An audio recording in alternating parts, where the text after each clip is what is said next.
premièrement, le background du projet, c'est que en Tunisie, c'est vrai, comme l'a mentionné M. Fels Bousselou, donc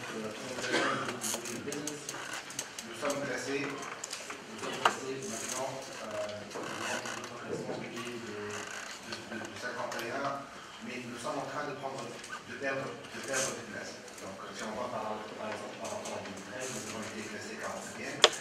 Ça ne veut pas dire que la Tunisie, que les procédures sont devenues plus compliquées, mais ça veut dire que le concurrent direct, il y a des pays qui sont en train de faire des efforts et de s'améliorer, et nous ne sommes pas en train de... Donc on est resté en statu quo. Et c'est pour ça que dans ce cas-là, il faudrait avoir un projet, et le projet de la simplification de procédures, ça va nous permettre au moins de rester dans la même catégorie, donc on reste parmi les 40, entre 30 et 40 pays dans le classement de 2020. Donc si on voit par exemple pour tout ce qui est octroi des permis de construire, donc nous avons permis 8 places pour par exemple l'obtention du prêt, on a perdu 4, pour toutes les créations d'entreprises, donc on a perdu 7 places. Donc on sait qu'il n'y avait pas de changement en termes de procédures, les procédures sont restées les mêmes, mais le concurrent direct, ils ont fait des efforts supplémentaires qui nous ont permis de gagner des places dans le classement. Donc, la présentation du projet. Donc, les démarches administratives sont parfois lentes, lourdes et complexes pour l'entreprise en termes de nombre de durée de vie. Donc, il faudrait faire des réformes pour les améliorer, faire des réformes au profit du secteur privé et avec le secteur privé, et c'est dans ce cadre-là que ça rentre, c'est la logique du projet. L'approche qui a été arrêtée. Donc, en termes d'approche, dans les différentes phases du projet, ça va être une approche, un processus participatif. On va renforcer les capacités des partenaires régionaux, donc on aura à travailler avec des partenaires dans les régions, ça ne va pas être juste concentré sur les entreprises qui sont à Tunis, à Sousse et à Sac, mais on va travailler avec tout un réseau de partenaires donc, sur toutes les régions de la République. Et on va introduire un processus de travail sur les différentes parties prenantes du projet où vous pouvez intervenir. Donc, globalement, le projet, nous avons quatre phases. Nous avons la première phase qui est maintenant en cours, c'est le questionnaire d'évaluation. Donc, on va utiliser la technique d'enquête. Donc, on aura aussi à utiliser les focus group.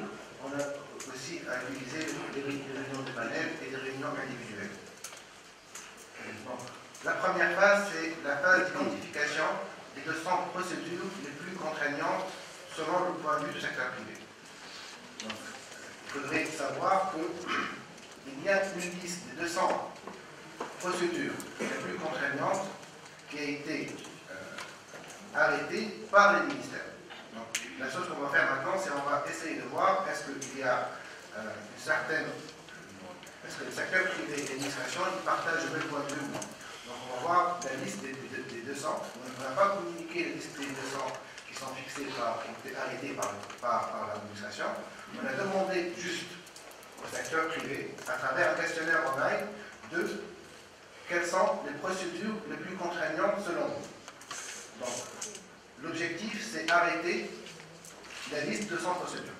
Ensuite, on va voir si la liste des 200, est-ce qu'il y a une certaine correspondance, est-ce qu'il y a une certaine corrélation avec la liste qui a été arrêtée par l'administration. Donc l'objectif de cette première phase, c'est arrêter la liste de 100 procédures les plus contraignantes selon le secteur privé.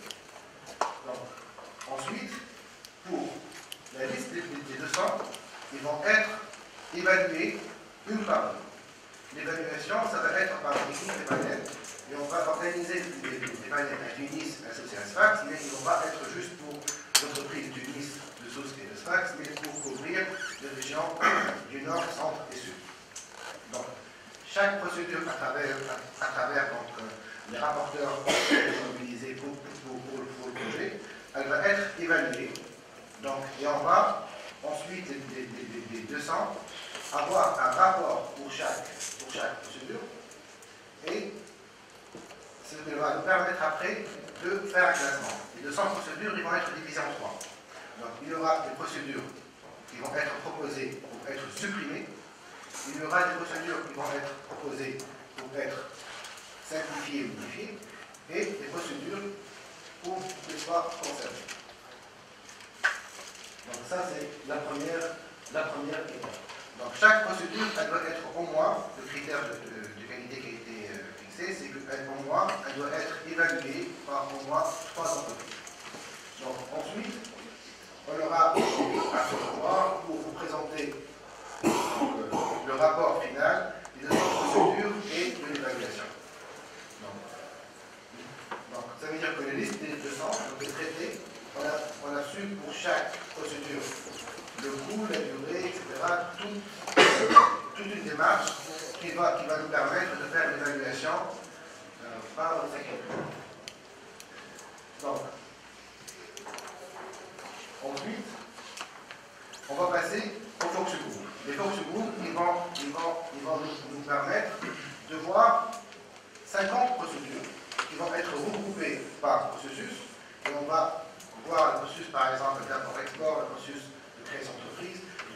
Nous sommes maintenant en train de fixer le choix méthodologique pour pouvoir fixer les processus qui vont être fixés et fixer la liste des 50 entreprises. Donc, on a passé 2100, on a choisi les 200 procédures les plus contraignantes, et les 200 procédures les plus contraignantes, on va avoir une liste de 50 procédures les plus contraignantes pour lesquelles on va essayer de proposer des projets de réforme.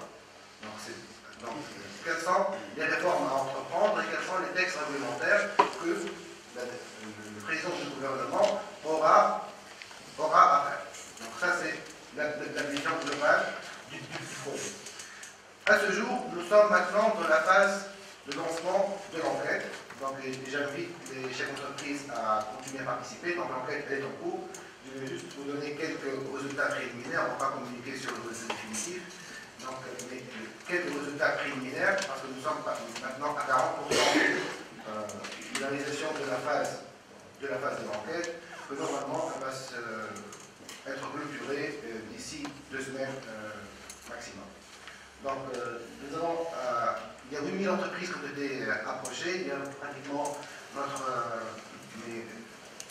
notre équipe d'enquête NSB, elle a fait plus de 2000, elle a approché plus de 2000 enquêtes entreprises par téléphone. Nous avons collecté l'information auprès de 1000 responsables utilisant le procédure administrative du ministère en question. 300 entreprises ont déjà participé. 529 procédures ont été évaluées au moins une fois. Et 90 procédures jusqu'à maintenant sont déclarées utilisées avec beaucoup de contraintes.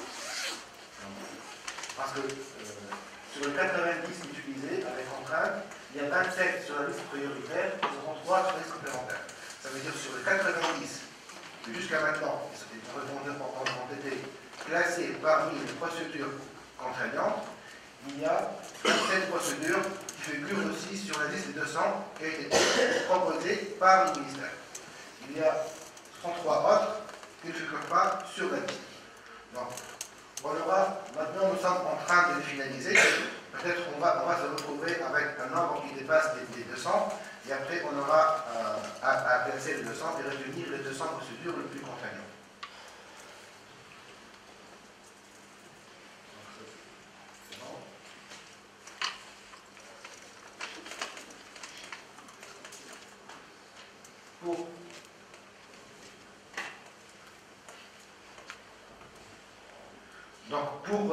Pour les résultats, il y a quelques résultats qui sont importants.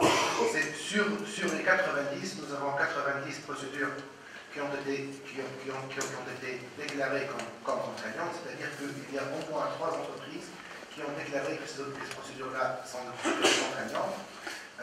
Il y a pratiquement, en plus des 90, nous avons plus de 157 procédures qui ont été déclarées. On appelle ça la procédure ISB, c'est-à-dire qu'il y a une entreprise, au moins une entreprise qui a dit qu'elle rencontre des problèmes utilisant cette procédure, mais on attend que son score augmente. Ça veut dire qu'elle a déclaré 2 fois, mais elle n'a pas regroupé le score pour qu'elle soit déclarée définitivement une procédure contraignante. Donc, sur les procédures, ils touchent principalement le ministère des Affaires sociales, le ministère de l'Industrie. Il y a aussi tout ce qui est le ministère de l'Agriculture. Nous avons aussi des procédures qui sont de domaine de l'État. Donc pratiquement tous les ministères y sont concernés. Donc il n'y a pas vraiment des procédures qui concernent un ministère pas particulier. Juste un seul point que dans les 7 ministères qu'on a, c'est il n'y a pas de procédures des ministères des Finances qui vont être présentées tout à l'heure, qui ont été faites dans le cadre de la phase pilote du projet, et le ministère du Tourisme et le ministère de l'Intérieur.